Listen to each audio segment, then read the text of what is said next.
언제나 저희들을 품에 품으시며 사랑과 은혜로 아껴주시는 아버지 하나님, 오늘 저희들 품 안에 불러 모아주시고 예배의 자리로 인도하여 주시니 무한 감사드립니다. 새롭게 변하는 계절 속에서 아버지, 저희들이 심청하게 되었던 그 무더위도 주님이 수건으로 다 갈아지가지고 이제는 조석으로 선선한 바람이 불어와 정말 우리가 주님께 더욱 가까이 할 수 있는 좋은 계절이 다가왔습니다. 주님이 지혜로 나라를 올바르게 이끌어갈 수 있도록 인도하여 주옵소서. 아버지, 원치 않으면 더 이상 당리장례가 아닙니다. 이제는 주님 국민들이 원하는 것이 뭔지를 깨닫게 하시고 그들에게 하나님 경외함으로 지혜를 주옵소서. 그래서 국민이 나라를 이끄는데 아무런 어려움이 없도록 그들한테 지원 정체를 내려 주옵소서. 늘 올바르게 정의할 수 있는 정사를 잘 다들어갈 수 있도록 주님 이끌어 주옵소서. 아버지 하나님, 한국교회가 주님 말씀에서 복음의 빛을 이 땅에 비출 수 있도록 소금과 빛의 역할을 할 수 있도록 하게 하옵소서. 세상의 어두운 곳마다 주님이 사랑과 진리를 전함으로 말미암아 죄 가운데 빠져있는 심령들이 죄상을 받는 구원의 방주가 되게 하옵소서. 자비로운 아버지 하나님, 우리 성도들을 위하여 기도합니다. 각 가정마다 주님 평강과 사랑이 가득하게 하시고 모든 성도들이 주님 안에서 더욱 깊은 믿음과 사랑으로 하나 되게 하옵소서. 육체적으로 정신적으로 지치고 있는 성도들 주님의 이루와 치유를 허락해 주시고 삶의 여러 도전 중에서 주님을 바라보며 이겨낼 수 있는 힘을 주옵소서. 특별히 질병으로 고통받고 있는 성도들을 위해 기도합니다. 주님의 기묻은 손길로 그들의 아픔을 어루만져 주시고 회복과 치유의 은혜를 내려 주옵소서. 속히 아버지는 살아계신 하나님 느끼며 살아계신 하나님을 증거하는 간증의 주인들에게 주님 은혜 내려 주옵소서. 우리에게 생명과 축복을 주신 아버지 하나님, 오늘 이 예배를 통해서 저희가 준 말씀을 듣고 큰 깨달음 얻을 수 있도록 성령님께 함께하여 주옵소서. 말씀을 전하는 목사님께 성령의 충만함을 얻게 하시고 말씀을 듣는 때마다 우리 마음이 뜨겁게 하시고 하나님 그 뜻이 하나님의 뜻을 명확하게 선포하게 하셔서 그 말씀을 듣고서 우리 마음이 더 뜨거워지는 생명의 양식되게 하옵소서. 주의 북성으로서 품성으로서 실천하게 살아가는 데 부족함이 없도록 저희를 다 드려 주옵소서. 하나님 진리의 말씀을 통하여 저희 영혼을 새롭게 하여 삶 속에서 실천할 수 있는 은혜를 허락하여 주옵소서.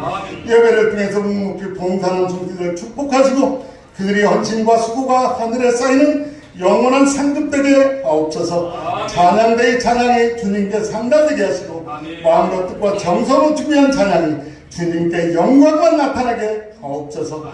한 주간도 주님께서 주시는 비전과 소망을 붙들고 나아가게 하옵소서.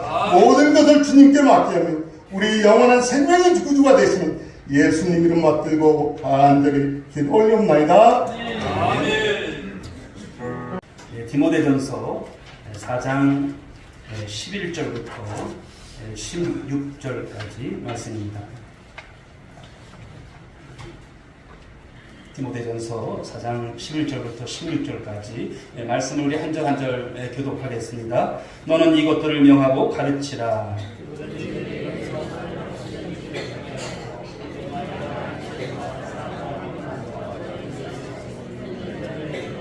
내가 이를 때까지 읽는 것과 권하는 것과 가르치는 것에 전념하라.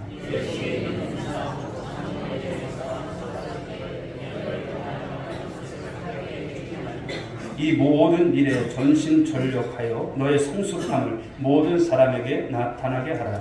내가 네 자신과 가르침을 살펴 이 일을 계속하라. 이것을 행함으로 네 자신과 내게 듣는 자를 구원하리라. 아멘.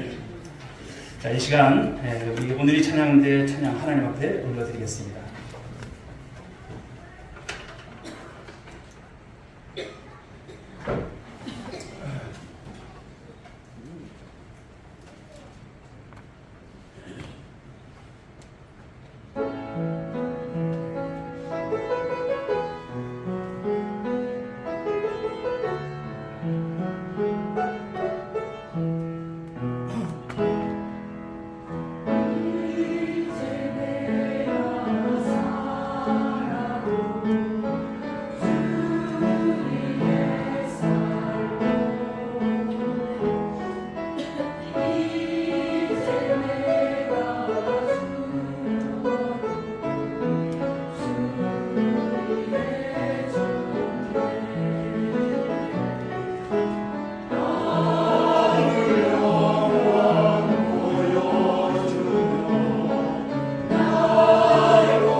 우리 귀한 찬양을 우리 하나님께서 받으신 줄 믿습니다. 우리 고백도 함께 올려준 줄 믿습니다. 사나 죽으나 주의 것이고 주의 영광을 위해서 살아가는 우리 오늘의 교회 성도들 모두가 될 수 있길 주님의 이름으로 축복합니다. 우리 옆에 분들과 한번 인사하시겠습니다. 좋은 일 있을 것입니다. 제가 기도해드리겠습니다. 힘내시기 바랍니다. 이제 9월입니다. 9월 첫날이고요. 조속으로 이제 선선한 기분이 이제 가을이 손금 다가왔음을 느끼게 됩니다. 낮에는 뜨겁지만 또 다 필요한 그 햇빛이고 또 하나님의 은혜가 아닐까 생각을 합니다. 9월에 더욱더 풍성한 은혜가 있을 줄로 믿습니다. 자, 오늘 주신 본문의 말씀을 가지고 성숙함을 나타나게 하라라고 하는 말씀의 제목으로 함께 은혜를 나누고자 합니다. 자, 오늘 본문 내용은 이제 사도 바울이 자신의 신앙 여정에서 많은 것들을 경험했어요.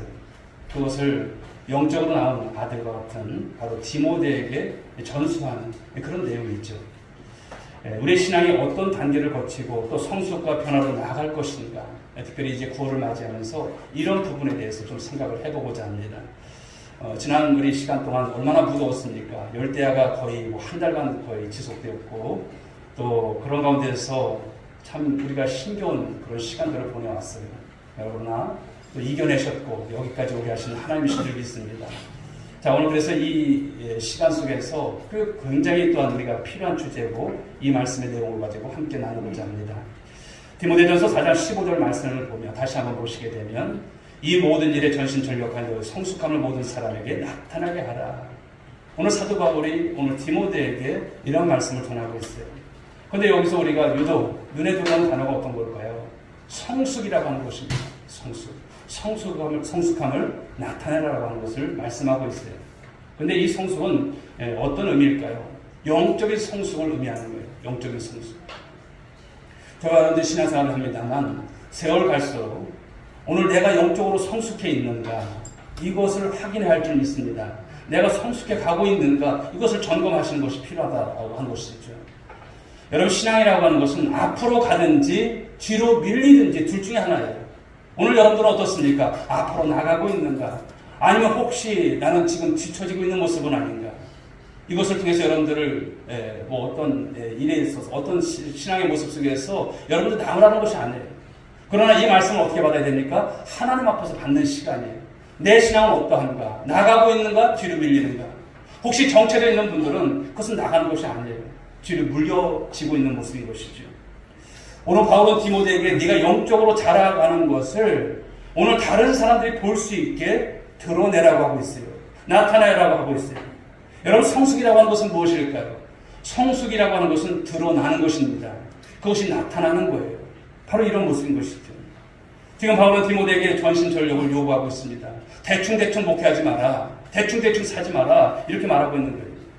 바울은 자신이 디모데에게 신앙을 전수한 것처럼 디모데가 네가 이제는 또 다른 사람에게 신앙을 전수해야 된다는 것을 말씀하는 거예요.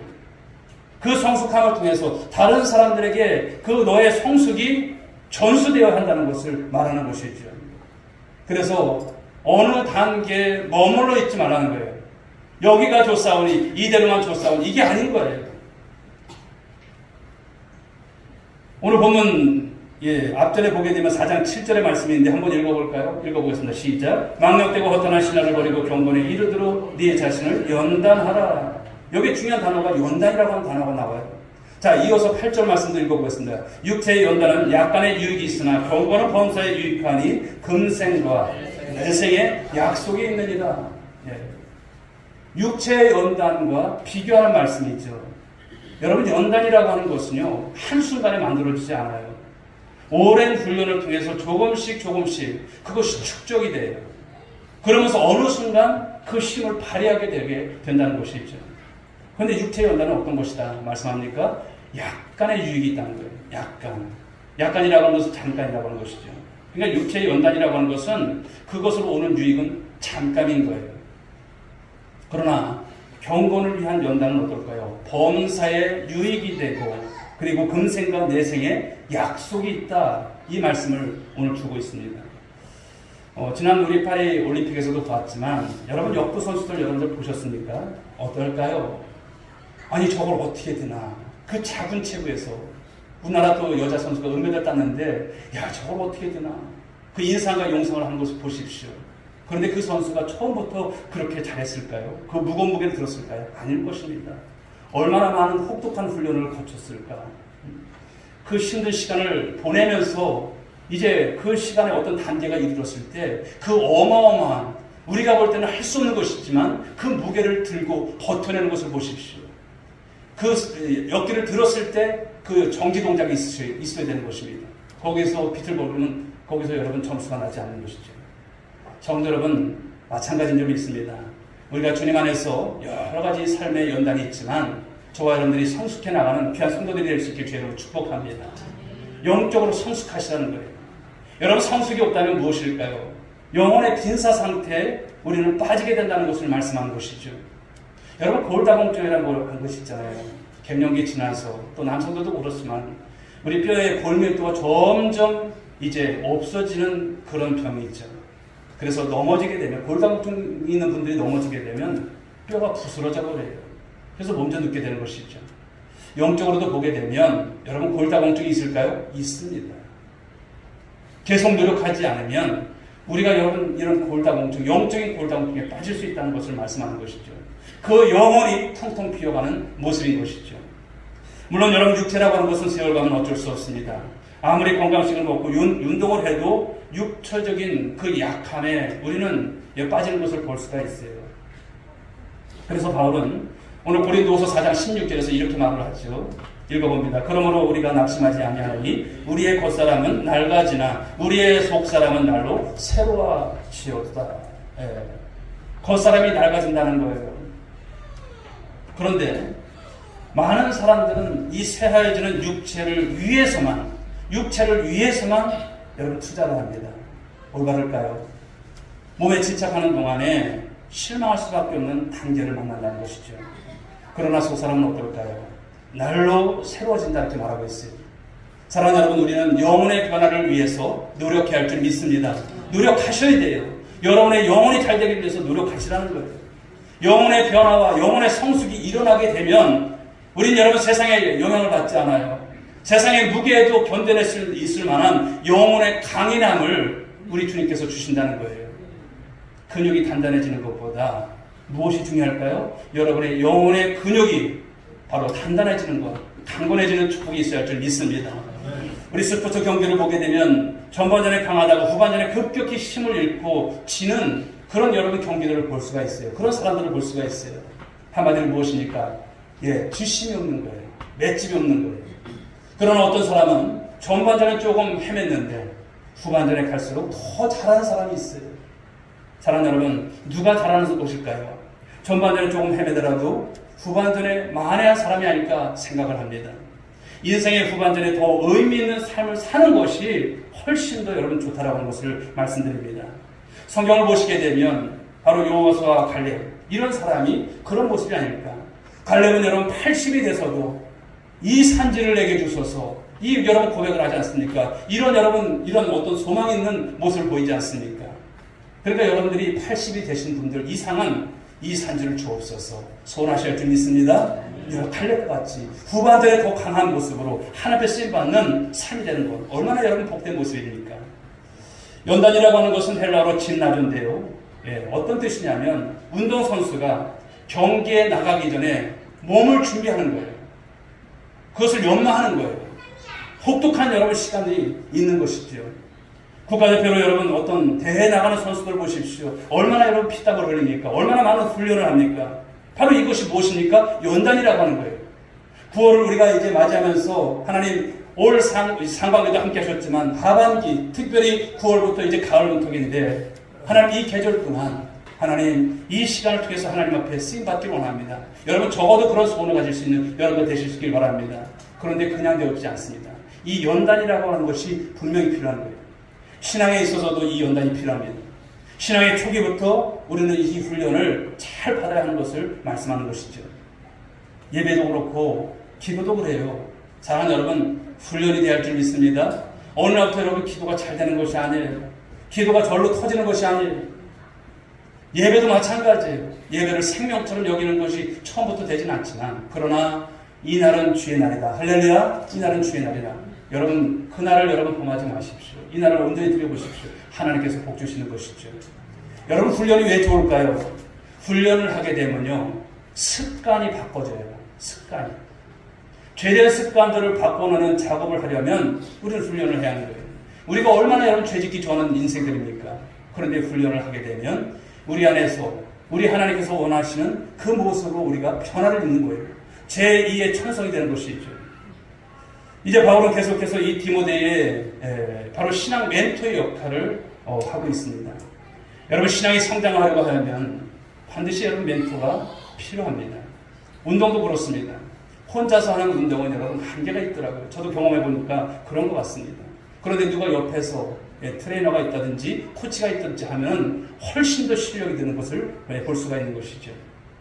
디모데전서 4장 12절 말씀을 한번 보겠습니다. 읽어봅니다. 누구든지 네 연성을 역순여기지 못하게 하고 오직 말과 행실과 사랑과 믿음과 정절에 있어서 믿는 자에게 본이 되어. 여러분 오늘 디모데는 어떤 사역자였을까요? 젊은 사역자예요. 젊은 사역자. 연소합니다. 그런데 그가 가르치는 것을 잘 받아들이지 않는 그런 사람들, 성도들이 바로 교회 가운데 있었던 것으로 보여집니다. 문화 사람들을 보게 되면요 어떤 특징이 있을까요? 유난히 보면 나이를 많이 물어봐요. 나이를 따집니다. 어디를 가든지 당신 몇 살이에요? 이렇게 물어봐요.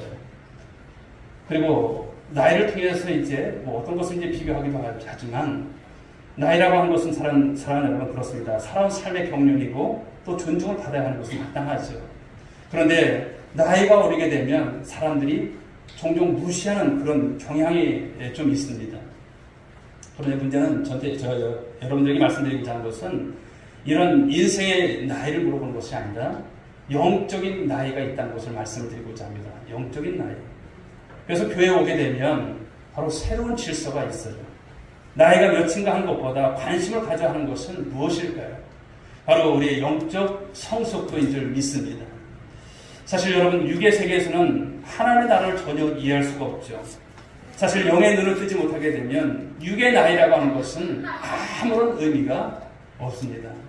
우리가 여러분 교회를 다니면서 그래서 적어도 십자가가 무엇인지를 아는 것, 그 십자가에 대해서 눈을 떴는지 복음에 눈을 떴는지를 우리가 물어야 한다는 것을 말씀을 드리고자 합니다. 요한복음 3장의 말씀을 보게 되면 니고데모라고 하는 사람이 나오죠. 그런데 이 사람이 어떤 사람입니까? 바로 유대 사회의 엘리트 계층의 사람이에요. 그 젊은 나이에 이 산헤드린이 공회원이 됐다고 하는 것은 어마어마한 거예요. 굉장히 지적인 사람이에요. 그런데 예수님과의 대화를 보면 세상에서는 내돌할 만하고 지적인 사람이고 그렇지만 영에 대해서는 전혀 그 세계를 이해하지 못하는 영의 눈이 떠 있자는 사람임을 볼 수가 있습니다. 파벌 싸움이 있었던 고린도 교회도 보게 되면 영적으로 볼 때 어린아이가 참 많았어요. 그래서 바울은 그들을 어떻게 여러분 보고 있습니까? 젖을 먹고 딱딱한 음식을 먹지 못하는 갓난 아이들이다. 이렇게 여러분 말했습니다. 사랑하는 여러분, 정말 중요한 것은 저와 여러분들이 하나님의 자녀로서 영적 권위가 중요한 줄 믿으시기 바랍니다. 영적인 권위. 우리는 얼마나 하나님을 알고 있을까요? 이것이 너무나 중요한데 우리는 얼마나 알고 있을까요? 우리 나이에 맞게 걸맞게 영의 세계에 눈을 뜨고 하나님 나라를 볼 수 있는 그런 상태일까요? 그런 상태에 이르렀다면 그것은 성숙을 이뤄가는 귀한 삶일 것입니다. 그래서 이 성숙을 오늘 본문 속에서 이제 디모데전서 4장 12절 하반절에서 이렇게 말하고 있어요. 오직 말과 행실과 사랑과 믿음과 정절에 있어서 믿는 자에게 본이 되라 이렇게 말씀을 하고 있습니다. 본이 된다는 거예요. 말과 행실과 사랑과 믿음과 정절에 있어서 본이 될 것을 오늘 디모데에게 오늘 사도 바울은 말하고 있는 거예요. 여러분, 우리가 신앙생활하면서 본이 된다고 하는 것은 너무나 중요한 줄 믿으시기 바랍니다. 중요한 거예요. 우리 예수님께서 그 제자들에게 본을 보여주셨어요. 예수 그리스도는 우리의 믿음의 대상이시고, 그리고 동시에 저와 여러분들이 닮아가야 될 가장 중요한 분이심을 믿으시기 바랍니다. 예수님께서 제자들에게 본을 보여주셨던 것처럼 우리가 기도하고 예배의 삶을 살고 또 많은 사람들에게 있어서 어떤 삶의 관계를 갖는지를 우리가 보여주는 거예요. 예수님께서 여러분 그렇게 바쁜 속에서도 무엇을 하셨습니까? 전도하셨어요. 우리가 여러분 따라간다는 사람이 무엇입니까? 예수님처럼 하는 거예요. 완벽할 수는 없지만 그래도 우리가 주님 앞에서 최선을 다하는 모습을 가지고 닮아가고 따라가는 삶이 되어지는 거예요. 우리가 세월이 흐르게 되면요, 내 믿음이라고 하는 것이 다른 사람에게 보여주기 시작하죠. 교회 안에서 직분을 가진 사람들이 그런 분들입니다. 내 믿음만 지키는 것으로 끝나는 것이 아니라 내 믿음이 다른 사람들에게 노출되기 시작해요. 어떤 모습으로도 노출되기 시작합니다. 그런데 여러분 그 노출을 꺼리는 공동체가 되면 안 돼요. 물론 여러분 우리가 속 깊은 것까지 다 오픈할 수는 없지만 그래도 믿음 생활에 있어서 내가 하나님 앞에 대한 신앙 고백을 가지고 나타내는 삶, 이것은 우리가 반드시 극복해야 될 그런 모습이 아닐까 생각합니다. 우리가 노출이 되게 되면 다른 사람들에게 있어서 정말 내 신앙생활이, 내 믿음이 본이 되고 있는가, 이것을 우리는 정말 중요하게 여기시라는 것을 말씀드립니다. 바울은 고린도전서 11장 1절에서 이런 표현을 하고 이런 고백을 합니다. 내가 그리스도를 본받는 자가 된 것 같이 너희는 나를 본받는 자가 되라. 아멘. 그리스도를 본받았던 여러분 사도 바울이죠. 그리고 그 모습 속에서 교만한 것이 아니에요. 나를 본받으라. 내 인생을 본받으라는 것이 아니라 내 안에 계신, 나를 통해서 역사하시는 그 주님을 볼 것을 말씀하는 것입니다. 복음의 실체를 보라는 것이죠. 여러분 말씀의 능력은 다른 곳에 있지 않습니다. 말씀을 그대로 살아본 다음에 내가 보니 좋더라는 거예요. 내가 살아보니 이 말씀이 정말이라고 하는 것을 우리가 보여주는 거예요. 구역 안에서도 여러분 그런 모습이 되셔야 돼요. 여러분 자녀들에게도 그런 모습이 되셔야 돼요. 할렐루야. 그런 모습을 살아가십시오. 내가 살아보니까 정말 하나님을 믿고 사는 것이 정말 복이라고 하는 것을 보여주시는 삶. 여러분 주위의 많은 이웃들에게도 그런 삶의 모습을 여러분 증거하는 삶이 되어야 할 줄 믿습니다. 그런데 여러분 우리는 어떤 고민을 합니까? 성경 말씀을 그냥 가지고 해석하는 정도? 여러분 그것은 아닙니다. 이 말씀을 적어도 우리가 삶 속에서 어떻게 적용하느냐. 오늘도 주시는 이 말씀, 성숙에 대한 말씀을 주셨다면 여러분들이 고민을 하셔야 돼요. 집에 가셔서 내가 어떻게 살아내야 될 것인가, 내가 어떻게 성숙을 이룰 것인가. 이 고민이 없다면 오늘 이 자리에 오는 것은 의미가 없는 거예요. 사랑하는 여러분, 그 삶에 여러분들의 삶의 적용과 여러분 그런 삶의 다부짐이 있기를 주의로 축복합니다. 신앙이라고 하는 것은 여러분 이론만으로 되는 것이 아닙니다. 아는 것으로 끝나면 안 되는 것입니다. 삶을 통해서 나타내는 삶. 그런데 오늘 본문을 보여야 하는 것 중에 첫 번째가 오늘 말씀 속에서 어떤 것이냐면 말인 것입니다. 말. 성숙은 이 혀가 중요함을 말씀하는 것이죠. 여러분 나의 혀가 스스로 통제되고 있는지요? 참 어렵습니다. 혀가 내 마음대로 되지 않을 때가 참 많아요. 그 다음으로는 행실에 관한 문제가 나오고 있고요. 말과 행실 그 위에도 믿음과 정절과 사랑에 대해서 오늘 사도 바울은 이야기하고 있습니다. 성숙에 대한 매우 중요한 것, 그 중에 하나가 무엇일까요? 내 안에 있는 죄를 어떻게 다룰 것인가 라고 하는 이 문제로 연결이 되죠. 우리는 여러분 죄의 영향력 아래 삶을 살아갑니다. 하나님 앞에 설 때마다 우리가 회개 기도를 하지 않습니까? 그런데 사실 여러분 우리는 죄의 종노릇하던 우리였지만 하나님께서 우리를 구원하시고 그리스도의 종이 되게 하신 것을 믿으시기 바랍니다. 이제는 그리스도의 종이고요, 의의 종인 거예요. 죄에 끌려다니지 않고 말씀을 따라 살아갈 수 있게 하신 하나님의 은혜를 찬양할 수 있길 주로 축복합니다. 그래서 로마서 8장 13절을 말씀합니다. 한번 읽어볼까요? 너희가 육신대로 살면 반드시 죽을 것이로되 영으로서 몸의 행실을 죽이면 살리니. 아멘. 죄라고 하는 것은 여러분들 그대로 두지 않아요. 그렇기 때문에 그 죄의 속박으로부터 이겨내기 위해서는 무엇을 해야 되냐? 끝없는 훈련을 하시라는 거예요. 제대로 살지 말라는 거예요. 죄가 이끌어 가는 대로 살지 말라는 거예요. 죄로부터 자유를 얻고 선을 행할 능력이 강해져 갈 때 그것이 성숙인 것입니다. 말과 행실의 변화가 일어나고 그런 변화가 믿는 여러분 안에서 있게 될 때 그것이 본이 되어야 하는 삶을 살아갈 것을 말씀하는 거예요. 그래서 옆에 있는 분들이 그래도 적어도 가정 안에서 여러분들이 사는 여러분 마을 속에서 따르고 싶은 신앙이 되는 것, 이런 모습을 가질 때 이것을 성숙이라고 할 수 있습니다. 또 영적 성숙을 위해서 또 하나 생각해 볼 것은요, 디모데전서 4장 13절 말씀에 읽어보겠습니다. 내가 이를 때까지 읽는 것과 권하는 것과 가르치는 것에 전념하라. 여기서 세 가지를 다루고 있는데 첫 번째가 무엇입니까? 말씀을 읽는 것이 중요하대요. 말씀을 읽는 것. 혹시 이 시간 여러분 성경을 가까이 하지 않는 분이 계실까요? 육신의 여러분 우리의 어떤 생명을 위해서는 밥은 꼬박꼬박 세끼 다 먹는데 성경은 한 주 동안 한 장도 펴보지 못하시는 분들이 혹시 있을까요? 여러분 성경을 보시기 바랍니다. 읽으시기 바랍니다.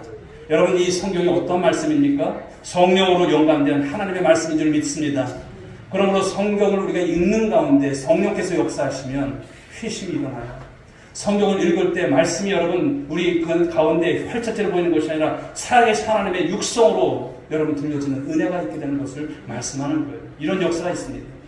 여러분 말씀이라고 하는 것, 성경이라고 하는 것은 하나님의 자기 계시예요. 다시 말씀드리면 말씀 속에서 하나님 당신이 누구이신지를 드러내 보이신 거예요. 내가 그다라고 하는 것을 말씀하는 거예요. 어떤 분들은 그래요. 하나님을 어떻게 만날 수 있습니까? 목사님 말씀 좀 해주세요 이래요. 여러분 다른 것 없습니다. 말씀을 통해서 하나님을 만나게 될 줄 믿으시기 바랍니다. 그렇기 때문에 말씀을 보는 것 자체가 중요한 거예요. 저희 교회에서 2024년도 이제 새해 벽돌을 시작하면서 무엇을 시작했습니까? 1년, 그렇죠. 성경 1년 1독을 목표로 지금 행해 나가고 있습니다. 오늘도 여러분 역대의 말씀을 읽으면서 은혜를 받았습니다만 말씀을 통독하는 거예요. 여러분 하나님의 말씀을 가까이 하면 할수록 하나님을 선명하게 만나게 될 줄 믿으시기 바랍니다. 하나님을 알아갈수록 우리의 삶의 의문들이 하나하나 풀려요. 말씀을 가지고 살아가는 일이 우리의 영적 성숙에 있어서 중요하다, 중요하지 않다, 중요하다고 하는 것을 말씀하는 거예요. 두 번째는 여러분 다른 사람들이 말씀대로 살도록 권하는 일을 하라고 말씀하고 있어요.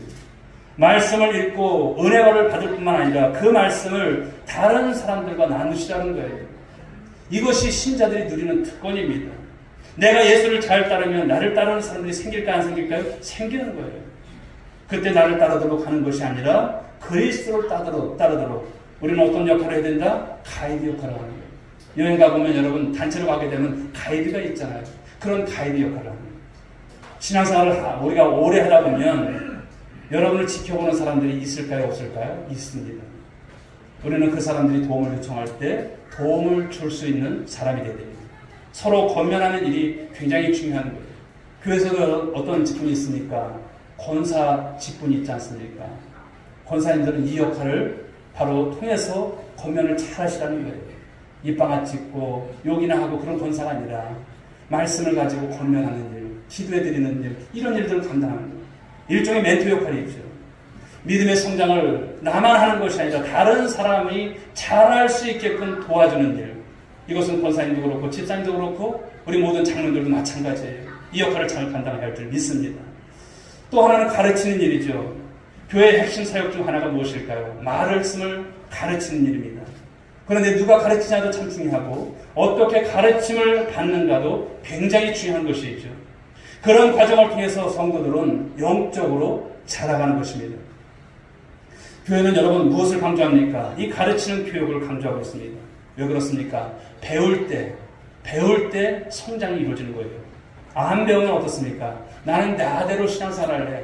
그런 분들은 잘하지 않아요. 신앙생활에 본이 있습니까? 없습니다. 그러므로 그리스도인들이 해야 할 가장 중요한 일은 내가 그리스도의 말씀을 따라 살아가고 또 다른 사람들을 그리스도의 말씀으로 따라갈 수 있도록 우리가 도와주는 일. 바로 이것이 우리의 중요한 일인 줄 믿으시기 바랍니다. 이제 큰 세 번째, 이 영적 성장을 위해서 오늘 사도 바울은 무엇을 말씀하냐면 여러분들이 현재에 안주하지 말라는 말씀을 주시는 거예요. 현재에 안주하지 말아라. 자, 4장 16절 말씀 보실까요? 내가 내 자신과 가르침을 살펴 이 일을 계속하라. 이것을 행함으로 네 자신과 내게 듣는 자를 구원하리라. 아멘. 여러분, 자기 자신을 계속 점검하고 평가하라고 하시는 말씀인 거예요. 나이가 들수록 어떻습니까? 자신에 대한 평가를 게을리하기 쉬워요. 신앙생활을 오래 한 분일수록 자신에 대한 평가를 하지 않아요. 그리고 남들을 평가하는 일에 더 열심을 낼 가능성이 많아요. 자신을 돌아보는 시간을 더 많이 가지지 않게 되면 여러분들 자신에게 속을 수밖에 없어요. 이것은 여러분 말씀을 들을 때도 마찬가지가 아닐까 생각을 합니다. 말씀을 다른 사람에게 적용하지 마시고, 말씀이라고 하는 것은, 설교 말씀이라고 하는 것은 누구에게 적용돼야 될 말씀일까요? 여러분에게 적용해야 될 말씀인 거예요. 오늘 성숙에 대한 말씀을 들었습니다만 누가 성숙해야 된다는 것을 말씀합니까? 옆에 계신 권사님, 성숙하세요 좀. 이것이 아니에요. 여러분들이 성숙하라고 주시는 거예요. 이 말씀인 것이죠. 오래 믿은 사람들이 범하기 쉬운 죄예요. 나는 잘 성숙하고 있는 줄 알아요. 근데 자기는 못 보는 거예요. 다른 사람을 계속 판단하게 되면 어떤 모습이 될까요? 우물한 개구리인 거예요. 우리 그런 모습이 되어서는 안 될 것입니다. 물론 자기를 성찰한다는 것이 쉬운 일은 아닙니다. 자기 모습을 제대로 보는 것이 때로 어떨 때 보면 참 어려워요. 그런데 여기에는 특별한 성령의 도우심이 필요할 줄 믿습니다. 자, 그래서 영혼을 세워가는 사람들은 남이 아니라 자신을 통찰하고 자신의 모습을 정확하게 바라보는 시간을 많이 가진다는 특징이 있어요. 여러분, 기도를 하다 보면 남을 보는 것이 아니에요. 자신을 보는 거예요. 말씀을 보면서 자기 자신을 보는 것이죠. 바로 다른 사람의 실수를 비난하기보다 자신 안에 있는 연약함을 보는 성도들이 될 줄 믿습니다. 공동체 안에서도 그래요. 우리 오늘의 교회 안에서도 마찬가지입니다. 내 소리를 내기보다는 다른 사람들을 통해서 하나님의 음성을 듣는 훈련을 많이 쌓아가는 여러분들 될 수 있길 바랍니다. 그래서 여러분의 신앙생활하면서 내가 성찰할 수 있는 가장 좋은 기회가 종종 오지요. 어떨 때 여러분 나를 성찰할 수 있는 좋은 기회일까요? 바로 고난의 때입니다. 인생을 잘 나갈 때는 몰라요. 인생이 잘 풀릴 땐 몰라요. 어려움이 없을 땐 몰라요. 그런데 고난을 통해서 비로소 자기 자신의 모습을 정확하게 하나님께서 보게 하시는 거예요. 야고보서 1장 4절 말씀을 보실까요? 읽어봅니다. 인내를 온전히 이루라. 이는 너희로 온전하고 구비하여 조금도 부족함이 없게 하려 함이라. 여러분, 이 말씀대로 되어질 줄 믿으시기 바랍니다.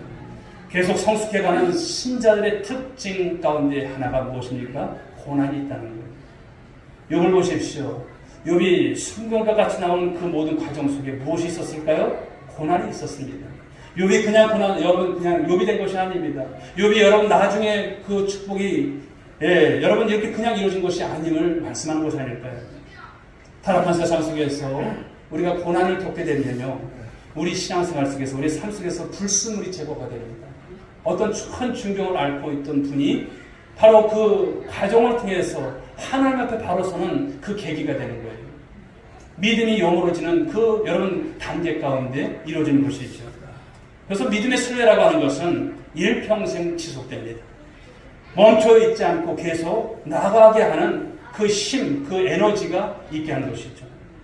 정말 노련한 마라토너는 여러분 똑같은 페이스를 유지하면서 꾸준하게 달려가는 모습을 볼 수가 있어요.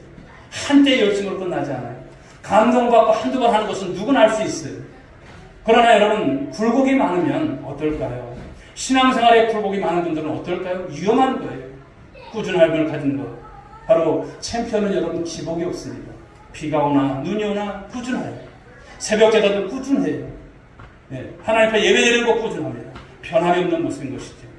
자, 디모데후서 4장 7절의 말씀을 보실까요? 나는 선한 싸움을 싸우고 나의 달려갈 길을 마치고 믿음을 지켰으니. 오늘 사도 바울의 고백이죠.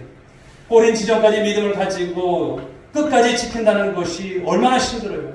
그러나 이것이 너무나 중요한 것이죠. 누가 끝까지 달려갈 수 있을까요? 자신의 영혼에 관심을 가지고 날마다 삶 가운데 자신의 성숙함을 위해서 노력하는 사람, 우리 오늘의 교회 권속들 모두가 될 수 있길 주의 이름으로 축복합니다. 영혼의 불을 축적할 수 있길 바랍니다. 영혼이 자라가고 세워져 가면 성숙한 그리스도인으로서 나 자신의 인생뿐만 아니라 내 주변 사람들에게 영향을 바로 끼친다는 바로 이 삶의 결과가 있는 것이죠. 여러분 모두가 그런 삶의 은혜가 있길 바라겠습니다. 마지막으로 말씀을 보게 되면 오늘 디모데서 전서 4장 16절 하반절에 이런 말씀을 주십니다. 읽어보겠습니다. 이것을 행함으로 네 자신과 네게 듣는 자를 구원하리라. 아멘. 성숙함을 추구할 때 놓치지 말아야 할 것이 무엇일까요? 개인적인 성숙, 여기만 여러분 생각하면 안 된다는 거예요. 자신은 거룩하게 살아가는데 세상과는 분리되어 살아가는 경우가 참 많지 않습니까? 그러면 갈수록 신앙은 위축이 됩니다. 축소가 됩니다. 내가 죄를 안 짓고 살아가는 정도가 아니에요. 내가 주일 성수했으니까, 나 11주 드렸으니까, 나 그래도 봉사했으니까, 나는 그래도 하나님 앞에서 담배 피고 술 먹지 않으니까 이것이 아니에요. 이런 단계에 여러분 신앙이 아닌 거예요. 물론 신앙의 기본을 지키는 것은 중요합니다. 그런데 우리 하나님께서 보는 무엇입니까? 이거보다 더 한 단계 나아가시라는 것을 말씀하는 거예요. 세상에서 하나님 백성으로서 실체를 드러내는 단계까지 나가시라는 거예요. 세상에 나가면 저분 장로님이시오, 저분 권사님이시오, 저분 집사님이시오, 저분 크리스찬이시오. 이런 것이 나오는 삶, 이런 신앙이 되라는 것을 말씀하는 거예요. 세상에서 여러분의 진가가 나타날 수 있길 여러분 축복합니다. 바로 이것이 복음의 능력이 아닐까요? 그 복음은 세상 속에서 구체화된 가운데서 나타난다는 것을 말씀합니다. 그런데 우리는 어떨까요? 세상이 생각하는 것보다 만만치 않으니까 겁을 내요. 내 세상에 나가서 이렇게 살면 나는 왕따 될 것 같은 생각, 그런 많은 분야한 생각들이 나타나죠. 자꾸만 작아집니다. 어쩔 수 없이 다시 교회로 도피하는 것입니다. 그러니까 개인의 구원으로 끝나버리는 신앙들이 되는 거예요. 나의 구원으로만 끝나면 될까요? 안 되는 것입니다. 나의 변화가 세상의 변화로 이어져야 할 줄 믿습니다. 성경이 말씀하시는 구원은 무엇일까요? 우리가 생각하는 것보다 훨씬 더 큰 거예요. 나의 신앙이 가정과 직장과 또 내가 가는 곳곳에서 빛을 발휘하라는 것을 말씀하는 거예요. 우리 장로님께서 기도하실 때 세상에 빛과 소금의 역할을 감당케 하옵소서. 바로 이 말씀대로 되는 거예요. 이것이 하나님께서 원하시는 구원이시고 이것이 하나님께서 바라시는 성숙이 아닐까요? 사랑하는 성도 여러분, 한번 생각해 보십시오. 내가 어디 지점에 와 있는지 한번 돌아보십시오. 지금 있는 곳이 인생의 여러분 전부라고 생각하시면 안 돼요. 내가 신앙생활 몇 년을 해왔든 그게 전부일까요? 아닌 거예요. 훨씬 더 깊은 세계가 남아있습니다. 훨씬 더 풍성한 하나님의 약속이 앞에 있는 줄 믿으시기 바랍니다. 여기에서 자족하거나 여기에서 멈춰있지 마시라는 거예요. 신앙의 성숙을 향해서 결단하시고 또 연단하시고 훈련하시는 일에 있어서 뒤처지지 마시라는 것을 말씀드립니다. 9월부터 재개되는 여러분, 구역예배에 최선을 다하십시오. 9월부터 재개되는 이 전대에 여러분 최선을 다하십시오. 예배에 최선을 다하시고 내가 적어도 하나님 앞에서 내가 이런 결단을 가지고 내가 하리라. 여러분 그런 성숙을 향한 그 몸부림을 가지는 여러분들 되실 수 있길 바랍니다. 그러면 하나님께서 여러분들을 통해서 일하실 것입니다. 그 감격을 주실 것입니다. 그 기쁨을 표현하는 은혜가 있게 될 줄 믿으시기 바랍니다. 그러므로 사랑하는 여러분, 한 주 동안 또 하반기 동안 우리가 주님 앞에 서는 날까지 부끄러움 없이 서 다시는 성숙을 이루는 우리 모든 성도들 될 수 있기를 주님의 이름으로 축복합니다. 기도하겠습니다. 하나님 아버지 감사합니다. 성숙함을 나타내게 하라. 이 말씀으로 은혜를 받았습니다.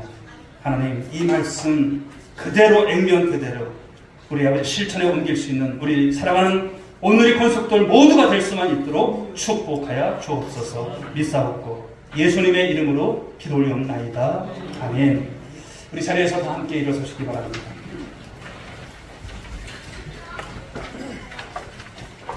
우리 한번 건강하시고 축복합시다. 함께 성숙해 갑시다. 말로만 하지 맙시다. 실체를 드러냅시다.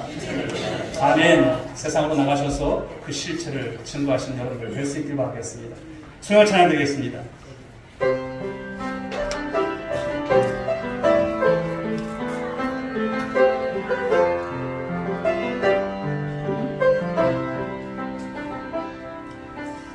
주님 다시 오실 때까지 나가는 이 길을 가리라.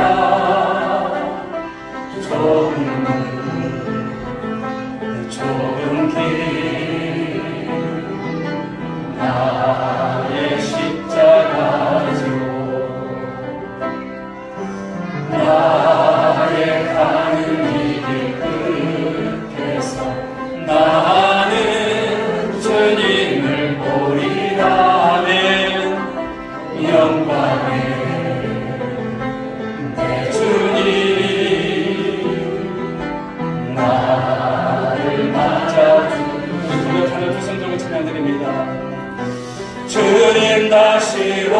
될 때까지 나는 일어나 달려가리라. 주의 영광 온 땅 덮을 때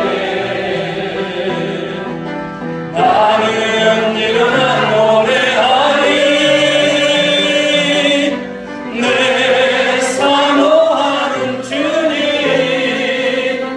온 세상 거주시라. 내 사모하는 주님 영광의 왕이시라. 이제는 우리 구주 예수 그리스도의 은혜와 하나님의 귀하신 사랑하심과 성령의 감화 감동기로 충만하신 역사가 오늘 귀한 말씀 가운데 성숙함을 나타내기로 작정하고 그 성숙함을 위해서 훈련받고 노력하고 결단하며 나가는 귀한 성도들 한 사람 한 사람 머리 위에, 저희들의 자녀 위에, 가정 위에, 일터 위에, 우리 온누리교회 위에, 이 민족 위에 지금으로부터 영원 무궁토록 함께 있을지어다. 아멘.